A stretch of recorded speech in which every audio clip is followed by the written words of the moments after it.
हाँ, good morning class 7। मैं हूँ अभिचार सर।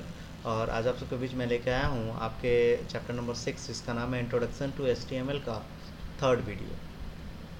इससे पहले बाबू आप लोग HTML के बारे में कुछ विशेष जानकारी तो नहीं, लेकिन इंट्रोडक्शन टाइप का थोड़ा थोड़ा चीज़ आप लोग जान चुके हैं, जैसे कि डोमेन सफिक्स, मीनिंग्स, ये सारे कुछ जान चुके हैं। URLs वगैरह आप लोग जान चुके हैं। वेब ब्राउज़र क्या होते हैं, वेब सर्वर क्या होते हैं, HTML क्या होते हैं, वेब पेजेस क्या होते हैं और वेब क्या होते हैं। इन सब चीज़ों के बारे में आप लोग जान चुके हैं। ठीक है। इससे पिछले एक दो क्लास में कुछ बच्चे ने अच्छा अच्छा क्वेश्चन भी पूछा। अच्छा लगा जान के, बहुत बढ़िया बात है बाबू। इस तरह से क्वेश्चन पूछना चाहिए बाबू, समझे। और मैंने पिछले क्लास में कुछ डोमेन नेम्स के बारे में बताया था, उन सब चीज़ों के बारे में आप लोगों ने अच्छा रिसर्च किया है। ठीक है। तो ये बहुत अच्छा लगा।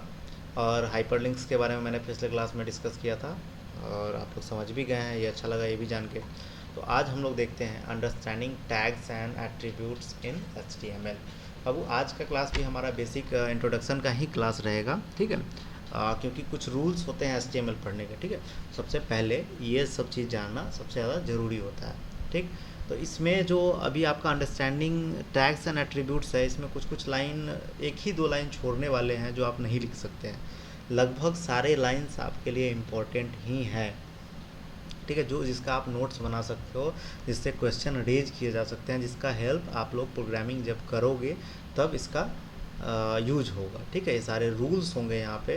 टैग्स कैसे होते हैं और एट्रीब्यूट्स क्या होते हैं, टैग्स में ये कंटेनर टैग क्या होता है, एमपीटी टैग क्या होता है, कंप्लीट टैग या इनकम्प्लीट टैग क्या होता है, ये सारे चीज़ के बारे में आप लोग यहाँ पे देखेंगे। ओके। चलिए मैं ऐसा करूँगा कि आप लोगों को कुछ रूल्स भी बताते चलूँगा और लिखने का तरीका भी मैं नोटपैड पे, आपको नोटपैड का जहाँ जिक्र हो ही गया तो एक और बात मैं बता देना चाहता हूँ। HTML का कोड, ध्यान से सुनिएगा, HTML का कोड यानी कि प्रोग्रामिंग हमेशा कहाँ पे होता है, किसी न किसी टेक्स्ट एडिटर पे होता है। ठीक। अब ये टेक्स्ट एडिटर सबसे सिंपल हमारे कंप्यूटर में पाया जाता है, जो कि हमारा नोट पैड होता है। ठीक है। याद ध्यान से सुनिए, नोट पैड, NOT और PAD। ये देखिए हमारा ये हमारा रहा नोट पैड, NOTEPAD। आप देख रहे होंगे यहाँ पे टाइटल्स, ये हमारा नोट पैड बिल्कुल ब्लैंक है, ये नोट पैड होता है। ठीक। तो क्या ऐसा है कि सिर्फ और सिर्फ नोट पैड में ही प्रोग्रामिंग किया जा सकता है? नहीं बाबू, सिर्फ और सिर्फ नोट पैड में ही नहीं किया जा सकता है। नोटपैड का और भी कुछ अल्टरनेटिव सॉफ्टवेयर्स है। ठीक है। अल्टरनेटिव सॉफ्टवेयर क्या क्या है? सबसे पॉपुलर हमारा एक और है जिसको हम लोग नोटपैड प्लस प्लस बोलते हैं। अब ये नोटपैड और नोटपैड प्लस प्लस में अंतर क्या है? ये बेसिकली नोटपैड जो हमारा बिल्कुल सिंपल टेक्स्ट एडिटर है, लेकिन नोटपैड प्लस प्लस जो हमारा है वो कुछ हेल्प भी करता है हमारा। ठीक है। जैसे कि HTML का कोड कर रहे हैं, हम लोग सेट कर दें कि हम लोग HTML का कोड कर रहे हैं, तो जैसे कि 5 वर्ड लिखना है, HTML ही लिखना है, HTML हमें लिखना पड़ेगा बार बार। अगर HTML हम लोग लिखेंगे तो HT लिखेंगे, ऑटोमेटिक ML वहाँ ऑटोमेटिक लिखा आ जाएगा। ठीक है। बस हमें इंटर दबाना है, काम करना है, हमें ज़्यादा लिखने की ज़रूरत नहीं होगी, अपना हाथ ज़्यादा नहीं चलाना पड़ेगा। तो इसका यूज़ प्रोफेशनल लोग करते हैं जो एक्सपर्ट हो चुके हैं इन सब चीज़ों में। आप लोग सारे बच्चे इसको नोटपैड पे ही प्रोग्राम करेंगे। ठीक है। और जिनके घर में कंप्यूटर्स हैं, लैपटॉप्स हैं, वो अपने घर में इस पर प्रोग्रामिंग शुरू करेंगे। जब से मैं प्रोग्रामिंग शुरू करूँगा, मैं साथ साथ प्रैक्टिकल भी करते चलूँगा, तो आप लोग उस पर प्रोग्रामिंग करना शुरू कर देंगे। ओके। चलिए हम लोग शुरू करते हैं। तो आपको पता है कि markup language is a set of markup tags. जितने भी मार्कअप लैंग्वेज है वो सेट ऑफ मार्कअप टैग्स होते हैं। ठीक है। अब टैग क्या होता है? टैग किसी विशेष काम को करने के लिए बनाया गया सेट ऑफ रूल होता है, सेट ऑफ कोड होता है। ठीक है। वो ऑलरेडी डिज़ाइन किया गया हुआ होता है, आपको उसके लिए डिज़ाइन करने की ज़रूरत नहीं होती है। ठीक है। अब यहाँ पे देखते हैं, tags are use to specify regions of HTML documents from the for the web browser to interpret. Tags are used to specify markup regions. Specify का मतलब markup या specify का मतलब markup होता है। ठीक है। टैग्स आर यूज क्यों किया जाता है, टैग्स क्यों यूज किया जाता है? मार्कअप रीजन्स को HTML डॉक्यूमेंट्स में स्पेसिफाई कराने के लिए, यानी कि किसी सेक्टर को स्पेसिफाई कराने के लिए जो कि वेब ब्राउज़र आपके इंटरनेट से इंटरप्रेट कर पाए, यानी कि कम्युनिकेट कर पाए, यानी कि शो कर पाए। ओके। जैसे कि आप वेबसाइट में देखते होंगे कि वेबसाइट का हर एक अलग अलग तरह का सेक्शन होता है, कहीं फ़ोटो लगा होता है, कहीं आपका अलग अलग तरह का डिज़ाइन बना हुआ होता है। तो ये सारा चीज़ वही स्पेसिफाई करता है, ठीक है। अब HTML टैग्स के बारे में जानते हैं, वो कैसे लिखे जाते हैं और क्या क्या इसका यूज होता है और ये कैसे काम करता है, ठीक है। स्टार्ट कैसे कर सकते हैं, एंड कैसे कर सकते हैं, इन सब की चीज़ों के बारे में हम लोग यहाँ देखते हैं। तो HTML टैग्स आर, ये ऊपर के दो लाइन जो मैंने बताया इसको भी लिखना है बाबू। मैं सारे को अंडरलाइन नहीं कर रहा हूँ क्योंकि गंदा लगने लगता है, ठीक है। मैं टिक कर दूंगा, ये दोनों लाइन जो है ये दोनों लिखना है आपको, आगे भी मैं पढ़ते जाऊँगा और टिक करते जाऊँगा, ठीक है। तो आगे देखते हैं, keywords enclose in ankle bracket example HTML body etc, ठीक है।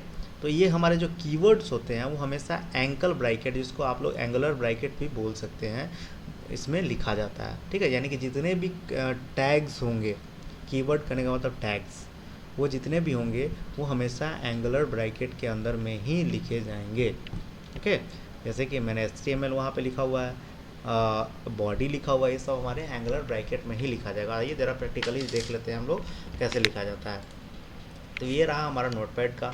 सबसे पहले हम लोग एंगुलर ब्रैकेट का यूज़ करेंगे। देखिए ये रहा हमारा एंगुलर ब्रैकेट, आप लोगों को दिख रहा होगा, और यहाँ पे हम लोग यूज़ करेंगे HTML, ठीक है।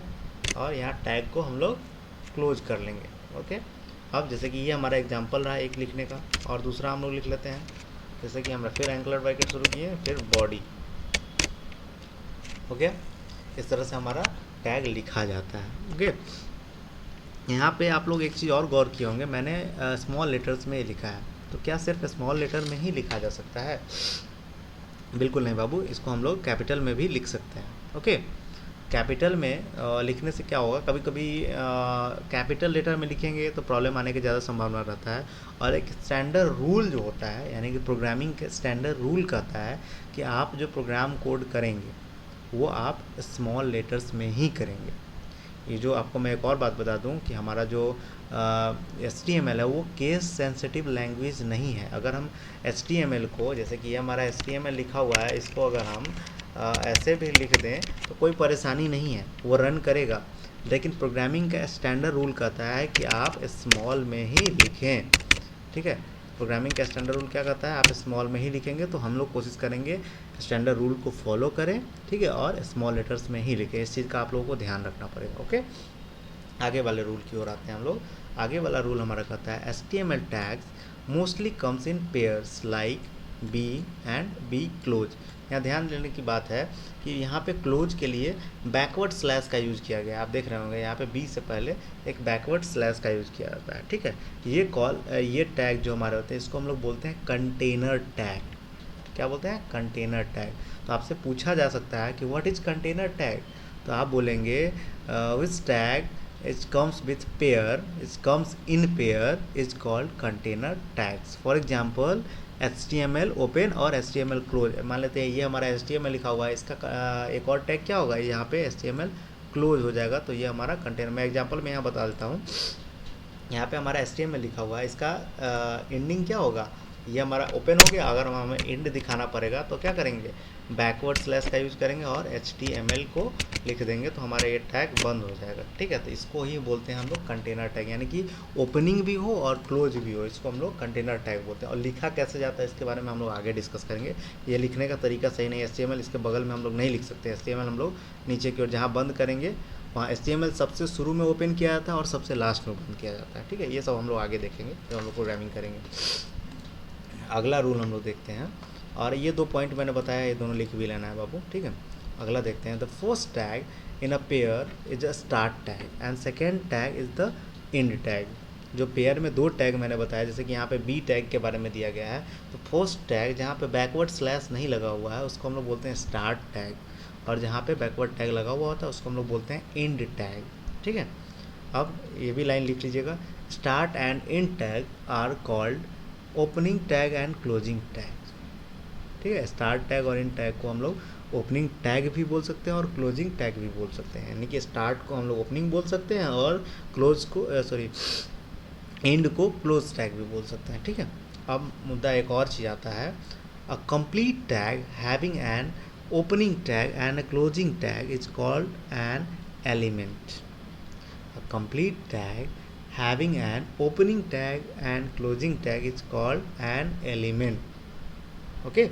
जो भी हमारा complete tag होगा उसको हम लोग जहाँ पे ओपनिंग टैग और क्लोज टैग दोनों होगा वो हमारा एलिमेंट कहा जाएगा और वो कंप्लीट टैग भी कहा जाएगा। ठीक है, उसको हम लोग कंप्लीट टैग भी बोल सकते हैं और एलिमेंट भी बोल सकते हैं, जिसमें ओपनिंग भी होगा और क्लोज दोनों होगा। ओके, जैसे एग्जांपल में आपका यही दिया हुआ है, बी और बीच में टेक्स्ट लिखा हुआ है और बी लिखा हुआ है, इसके बीच में जो चीज़ लिखा होगा उसी को हम लोग एलिमेंट बोलेंगे। ऐसा नहीं कि बी और बी को एलिमेंट बोलेंगे, बी और बी को हम लोग कंटेनर टैग बोल सकते हैं, लेकिन बीच में जो कुछ भी लिखा रहेगा टैग के बीच में, हाँ, टैग के बीच में जो कुछ भी लिखा होगा, एग्जांपल मैं आपको बता देता हूँ, ऐसा करता हूँ।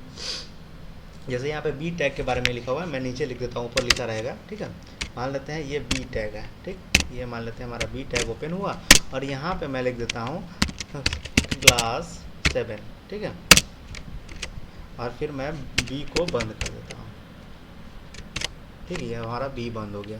ओके, तो आप लोग बोल रहे होंगे सर सी को कैपिटल लिख दिए हैं, गलत किए हैं, स्टैंडर्ड रूल फॉलो नहीं कर रहे हैं। ठीक है बाबू, तो ये ऐसा नहीं है, आप टैग में आपको फॉलो करना है, लेकिन टैग के बीच का जो एलिमेंट होता है उसमें आपको ये रूल फॉलो नहीं करना होता, उसमें आप जैसे लिखना चाहते हैं वैसे लिख सकते हैं। ओके, टैग हमारा जो एंकलर ब्रैकेट के अंदर में होता है वो टैग कहा जाता है। आप लोग ध्यान से समझेंगे, ये बात काफ़ी इंपॉर्टेंट है, इसलिए मैं हर एक पॉइंट को धीरे धीरे करके समझाने की कोशिश कर रहा हूँ कि आप लोगों को प्रॉब्लम ना हो। ओके, तो इसको हम लोग क्या बोलेंगे, क्लास 7 जो लिखा हुआ है ये हमारा एलिमेंट बोला जाएगा। ओके, चलिए आगे देखते हैं। अब यहाँ पे है the tag which have only starting tag are called empty tag. वैसे टैग जिसमें सिर्फ स्टार्टिंग टैग ही होंगे, यानी कि सिर्फ वो टैग स्टार्ट ही होता है, उसको हम लोग इम्पिटी टैग बोलते हैं। ठीक है, अब यहाँ पे है they do not follow the closing tag like B R. अब जो हमारा टैग है, जैसे कि हमारा बी आर टैग है, वो क्लोजिंग टैग यूज नहीं करता है, यानी कि क्लोजिंग टैग का यूज वहाँ पे नहीं किया जाता है। तो क्या है, वो हमारा इम्पिटी टैग है। ठीक है, हर एक टैग का अपना अपना यूज होता है, वो मैं बताते चलूँगा। बी आर टैग का मतलब क्या है इसके बारे में मैं आपको बता दूंगा आगे आगे उसका यूज है। ठीक है, तो उसको हम लोग बोलेंगे इम्पिटी टैग। ठीक है, अब यहाँ पे लिखा हुआ है which is use to tell browser to type in next line. अब बी आर टैग के बारे में यहाँ पे एक्सप्लेन कर ही दिया, तो मैं बता ही देता हूँ। बी आर टैग का काम क्या है, ये बताता है हमारे ब्राउज़र को कि आपको कहाँ टाइप करना है, नेक्स्ट लाइन में टाइप करना है। ठीक है, बी आर टैग जैसे ही मैं यूज़ कर लूँ तो वहाँ आपका ब्राउज़र को समझ में आता है कि नहीं, हमको इस लाइन में नहीं लिखना है, अब अगले लाइन में लिखना है। तो बी आर टैग को सिर्फ स्टार्ट करके छोड़ा जाता है, इंड नहीं किया जाता है। इंड होता ही नहीं, इंड करोगे तो आपका प्रोग्राम रन नहीं करेगा, वो गलत हो जाएगा। ओके, ध्यान रखना है बाबू, ये जितने रूल्स मैंने स्टार में लिखे हुए हैं सारे को लिख लेना है अपने कॉपी में। ये सारे को मैं टिक आउट कर दिया हूँ, सारे को लिख लेना है। ओके, अब एक और इम्पॉर्टेंट चीज़ है, मैं फिर बता दूंगा किसको लिखना है किसको नहीं लिखना है। ठीक, अब आते हैं हम लोग एट्रीब्यूट्स के ऊपर में। ठीक है, हम लोग टैग अभी देख रहे थे, अब हम लोग देखेंगे एट्रीब्यूट्स। और टैग के बारे में आप लोग ऊपर लिख लेंगे, टैग क्या होता है, ये ऊपर वाला लाइन जो है इसको हम लोग टैग बोलेंगे। ठीक है, अब एट्रीब्यूट्स के ऊपर में आएंगे। एट्रीब्यूट्स एक हेडिंग दे दीजिएगा इससे पहले, उसके बाद एट्रीब्यूट्स के बारे में लिखेंगे और समझेंगे। ठीक है, अब यहाँ पे देखते हैं attributes are use to modify the value of HTML element. अब एट्रीब्यूट्स का यूज HTML एलिमेंट्स के, HTML एलिमेंट मैंने बताया था ना एलिमेंट क्या होता है, जैसे मैंने क्लास 7 लिखा हुआ था, मैं फिर से दिखा देता हूँ। ये जो टैग हमारा बी है ये HTML एलिमेंट, अच्छा ऐसा करते हैं हम लोग बॉडी टैग के अंदर में लिखते हैं ताकि हम लोग इसको अच्छे तरीके से अप्लाई कर देंगे। ठीक है, इसको यहाँ भी रहने देते हैं और बॉडी टैग के अंदर में रखते हैं, क्योंकि सबसे ज़्यादा एट्रीब्यूट्स अगर किसी के हैं तो बॉडी टैग है। ठीक है, तो यहाँ पे मैं ले जाके इसको पेस्ट कर दे रहा हूँ और यहाँ पे हम बॉडी टैग को बंद भी कर देते हैं। ठीक है, एक प्रॉपर कोड ही बना देते हैं। इस HTML को यहाँ से काट देते हैं और ये जो हमारा बी टैग है इसमें स्पेस दिया हुआ है इसको हटा देते हैं, और लास्ट में हम लोग सॉरी बॉडी टैग यहाँ पे हम लोग बंद नहीं कर सकते हैं, बॉडी टैग हम लोग यहाँ बंद करेंगे। ठीक, अब यहाँ पे हम लोग HTML को क्लोज कर देंगे। ठीक है, एक प्रॉपर कोड हो गया। नॉर्मल बोलो तो एक HTML का कोड यहाँ पे लिखा गया है, बेसिक कोड अगर बोलें तो इसको रन भी हम लोग करा सकते हैं। ठीक, तो ये जो क्लास 7 लिखा हुआ है ये हमारा क्या बोला जाएगा, ये हमारा एलिमेंट बोला जाएगा। और आप बोलेंगे सर बॉडी टैग तो बंद किया ही नहीं तो बॉडी टैग बाबू नीचे में बंद किया गया है। ठीक है, बॉडी के अंदर में जितने भी कंटेंट लिखेंगे वो हमारे वेबसाइट के बीच में नजर आएंगे, और टाइटल्स वगैरह हैं उसके बारे में हम लोग आगे डिस्कस करेंगे, अभी तो मैं समझाने के लिए इसका यूज कर रहा हूँ। ओके चलिए, तो अब देखते हैं ज़रा एट्रीब्यूट्स के बारे में। तो क्या काम है एट्रीब्यूट्स का, attributes are most attributes are use to modify the value of the HTML element. Attributes का काम होता है HTML एलिमेंट को मॉडिफाई करना। Okay, attributes are the features of the tag which gives additional functionality to the tag allowing a user to manipulate the marked up element in different way। अब attributes जो हमारा होता है वो tag का ही feature होता है। टैग के जैसे होता है ना, मैं बता दूं कि एक लड़का है, उसका गुण है कि वो बहुत अच्छा क्रिकेट खेलता है, क्या उस लड़का का ही गुण हुआ, उसका एट्रीब्यूट्स हुआ, ठीक है। और टैग मैं बोल दूँ तो टैग वो लड़का हो गया, तो लड़का का एट्रीब्यूट्स क्या होगा, क्रिकेट खेलना, बहुत अच्छे तरीके से उसका क्रिकेट खेलना उसका एट्रीब्यूट्स हो जाएगा। उसी तरह से टैग का जो फीचर होता है उसको हम लोग एट्रीब्यूट्स बोलते हैं, ठीक है, जो आपके टैग को एडिशनल फंक्शनलिटी देता है। बच्चा तो पढ़ता है, मैं इसको जनरल लाइफ से बता देता हूँ, मेरे ही स्कूल में पढ़ता है बच्चा, लेकिन बहुत अच्छा पढ़ता है, लेकिन उसमें एक और खासियत है कि वो बहुत अच्छा क्रिकेट खेलता है ना, उसका एडिशनल फंक्शनलिटी यानी कि अतिरिक्त गुण है उसका, ठीक है, जो कि उसको और मतलब लोगों के सामने पॉपुलर बना के रखा हुआ, ठीक है। तो यही यहाँ पे इसका काम है टैग का, कि एडिशनल फंक्शनलिटी देता है। एट्रीब्यूट्स का काम है एडिशनल फंक्शनलिटी किसको देता है, टैग्स को, जो कि मैनिपुलेट करता है किसको, मार्क्ड अप एलिमेंट को अलग अलग तरीके से। मार्क्ड अप एलिमेंट के बारे में एलिमेंट्स के बारे में मैंने बताया, तो उसी को मार्क्ड अप एलिमेंट भी बोलते हैं, ठीक है। Elements often have multiple attributes. अब एक एलिमेंट्स के मल्टीपल एट्रीब्यूट्स भी हो सकते हैं। अब हो सकता है कि एक एलिमेंट में, एग्जांपल मैं बताता हूँ, एक एलिमेंट मैंने लिखा है क्लास 7, हो सकता है उसको हमको इच्छा होगा कि नहीं, उसको हम लोग बोल्ड में लिखते हैं ना, तो बड़ा अच्छा, बोल्ड जानते ही होंगे आप लोग, MS वर्ड में देखे होंगे, बोल्ड में लिखेंगे वो अच्छा रहता, फिर थोड़ा सा अंडरलाइन भी कर दिया जाता तो अच्छा रहता। ऐसा करते हैं ना, उसका कलर ही चेंज कर देते हैं। 3 एट्रीब्यूट्स तो मैंने ऐसे ही गिना दिए, और भी बहुत सारे एट्रीब्यूट्स हो सकते हैं, है ना। यहाँ पे दिया हुआ है in the example, so body is a tag with attribute text and BG colour. अब यहाँ पे एग्जाम्पल में आपको दिया हुआ है, बॉडी जो आपका एट्रीब्यूट्स है उसमें टेक्स्ट भी लिखा हुआ है और BG कलर भी लिखा हुआ है। BG कलर और टेक्स्ट दोनों एट्रीब्यूट्स होता है किसका, बॉडी का, याद रखेंगे आप लोग, इम्पॉर्टेंट है, लिख लेना है। और कहता है attributes text define the text colour of the text written inside body tag and BG colour define the background colour. अब जो टेक्स्ट यहाँ पे लिखा हुआ है, मैं यहाँ पे समझा देता हूँ, यहाँ जो टेक्स्ट लिखा हुआ है ये डिफाइन करता है कि आपका जो नीचे जो टेक्स्ट लिखा जाएगा, यानी कि इसमें जो टेक्स्ट लिखा जाएगा, यहाँ पे जो ब्लैंक स्पेस छोड़ा गया है, इसमें जो टेक्स्ट लिखा जाएगा उसका कलर कैसा रहेगा, उसका कलर रहेगा ब्लू। और इसके पीछे का जो कलर है, यानी कि BG कलर का फुल फॉर्म होता है बैकग्राउंड कलर, इसका पीछे का जो कलर है वो बिल्कुल ब्लैक कलर का होगा, समझ गया ना, इस तरह का होता है, ठीक है। अब आता है थोड़ा सा रूल। अब रूल को काफ़ी ध्यान से समझना है बाबू। ऐसा करते हैं ना, रूल्स को हम लोग अगले क्लास में समझते हैं, क्योंकि काफ़ी लंबा हो जाएगा वीडियो, आप लोगों को समझने में दिक्कत हो जाएगा। तो रूल्स ऑफ यूजिंग एट्रीब्यूट्स हम लोग अगले क्लास में डिस्कस करेंगे। अभी एट्रीब्यूट्स मैं लिख के दिखा देता हूँ, आखिर एट्रीब्यूट्स लिखा कैसे जाता है और मैंने वैसा क्यों लिखा वो मैं अगले क्लास में डिस्कस कर देता हूँ। ओके, तो नोटपैड हम लोग खोलते हैं, मैं वही एट्रीब्यूट्स का यूज कर लेता हूँ जो वहाँ पे लिखा हुआ है, ठीक है। तो बॉडी के बाद स्पेस देते हैं हम लोग, ठीक है। इसके बाद TEXT टेक्स्ट और इक्वल्स टू कौन सा कलर का, अब यहाँ पे हम लोग डबल कोट्स में वैल्यू देंगे, क्योंकि स्ट्रिंग वैल्यू हमेशा डबल कोट्स में पास किया जाता है। इसके बारे में मैंने क्यू बेसिक में आप लोगों को पढ़ाया था, ठीक है। तो यहाँ पे हम लोग ब्लू कलर का यूज करते हैं, ठीक। अब जरा सा आगे आते हैं और यहाँ पे हम लोग लिखे हैं क्या, BGCOLOR, BG colour equals to कौन सा, मान लेते हैं येलो। अगर हमें इच्छा हो येलो लेने का तो हम लोग येलो ले लेंगे,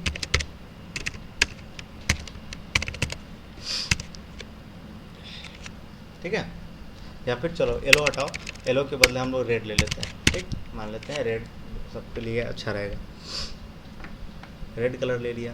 तो इसका आउटपुट क्या होगा, जो यहाँ पे लिखा हुआ ये नीचे आ जाएगा ऑटोमेटिक बाबू, ठीक है।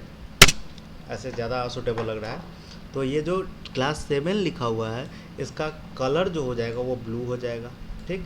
और इसका बैकग्राउंड कलर जो है वो रेड हो जाए, यानी कि ये जो कलर है ब्लैक जो कलर से जो लिखा आ रहा है इसके पीछे रेड आ जाएगा। जो मैंने अभी ब्लू टाइप का जो मैं कर दिया सेलेक्ट करके, ये इस तरह से दिखेगा, जो पीछे रेड दिखेगा, ठीक।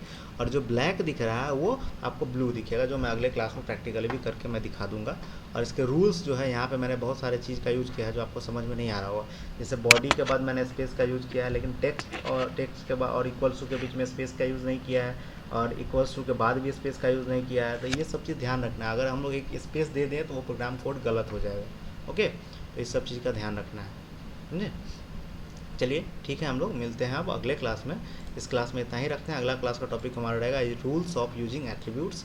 और जितने भी चीज़ मैंने ऊपर बताए हैं, जितने भी ये सारे चीज़ हैं, उसको आप लोग खुद फाइंड आउट करेंगे। आपको लगेगा कि नहीं ये बहुत ज़्यादा इंपॉर्टेंट है, हमसे पूछा जा सकता है, कभी सर एग्जाम में पूछ सकते हैं, या फिर ऐसे ही क्लासरूम में कभी पूछ सकते हैं, तो आप उस चीज़ को ज़रूर लिख लेंगे। और मैं ये चेक भी करना चाहता हूँ कि आप लोग का दिमाग कितना फास्ट चलता है और कितने चीज़ों को आप लोग लिख सकते हैं अपने से समझ के कि ये हमारे लिए इम्पॉर्टेंट है, ठीक है। मैं काफ़ी धीरे धीरे इस चैप्टर को पढ़ाऊँगा ताकि आप लोगों को समझ में आए, और बहुत ही ज़्यादा इंपॉर्टेंट है, ज़िंदगी भर काम आने वाला टॉपिक है, और इससे हम लोग बहुत कुछ कर सकते हैं, बहुत कुछ सीख सकते हैं इसमें, ठीक है। चलिए हम लोग मिलते हैं अगले क्लास में। Thank you.